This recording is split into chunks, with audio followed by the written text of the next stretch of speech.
కాంగ్రెస్ పార్టీలో సీనియర్ నేత 4 సార్లు ఎమ్మెల్యేగా గెలిచారు. ఒకసారి మంత్రిగా కూడా పనిచేశారు. మొన్నటి అసెంబ్లీ ఎన్నికల్లో కూడా విజయం సాధించి ముఖ్య నేతల జాబితాలో చేరారు. ఈసారి మంత్రి పదవి ఖాయమనే ప్రచారం కూడా జరిగింది. కానీ మొదటి జాబితాలో ఆయనకు చోటు దక్కలేదు. ఎందుకు ఆయన పేరు పెండింగ్లో పెట్టారు? స్పీకర్ స్థానం తీసుకోమంటే తిరస్కరించారా? కేబినెట్ విస్తరణలోనైనా చోటు దక్కుతుందా? ఇంతకీ ఎవరా నేత? ఏ జిల్లా నేత? Was the story?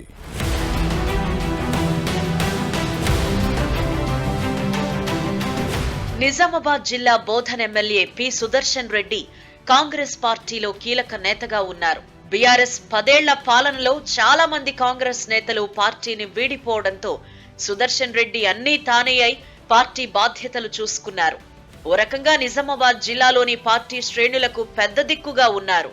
మొన్నటి ఎన్నికల్లో ఉమ్మడి నిజామాబాద్ జిల్లాలోని 9 అసెంబ్లీ నియోజకవర్గాల్లో 4ంటిని కాంగ్రెస్ కైవసం చేసుకుంది. బోధన్ నుంచి సుదర్శన్ రెడ్డి గెలవగా నిజామాబాద్ రూరల్లో డాక్టర్ భూపతి రెడ్డి, ఎల్లారెడ్డిలో మదన్ మోహన్ రావు, జుక్కల్లో తోట లక్ష్మీకాంతరావు గెలుపొందారు. వీరిలో సుదర్శన్ రెడ్డి ఒక్కరే సీనియర్ నాయకుడు కావడంతో మంత్రి పదవి ఖాయమనే ప్రచారం జరుగుతోంది. మొదటి దఫాలోనే సుదర్శన్ రెడ్డి పేరుంటుందని ఆయన అనుచరులు భావించారు. ప్రమాణ స్వీకారం రోజు కూడా 11 మంది మంత్రుల జాబితాలో ఆయన ఉంటారని ఆశించారు. కానీ సుదర్శన్ రెడ్డి పేరు రాకపోగా ఉమ్మడి నిజామాబాద్ జిల్లా నుంచి ప్రాతినిధ్యం లేకపోవడంతో వివిధ రకాల చర్చలు మొదలయ్యాయి.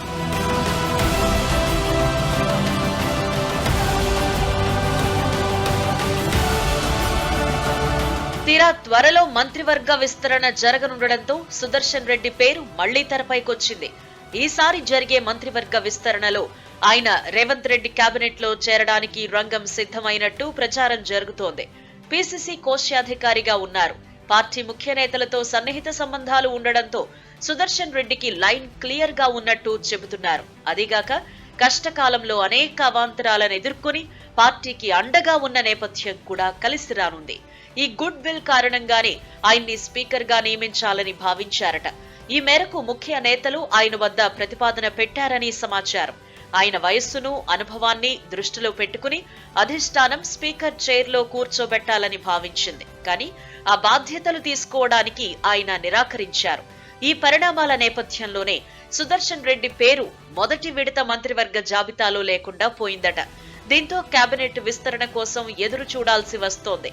ఈసారి ఆయనకు చోటు కల్పించడానికి ఢిల్లీ పెద్దలు సైతం గ్రీన్ సిగ్నల్ ఇచ్చారు అని సమాచారం. అందులోనూ కీలకమైన హోంశాఖను కేటాయిస్తారు అనే ప్రచారం జరుగుతోంది.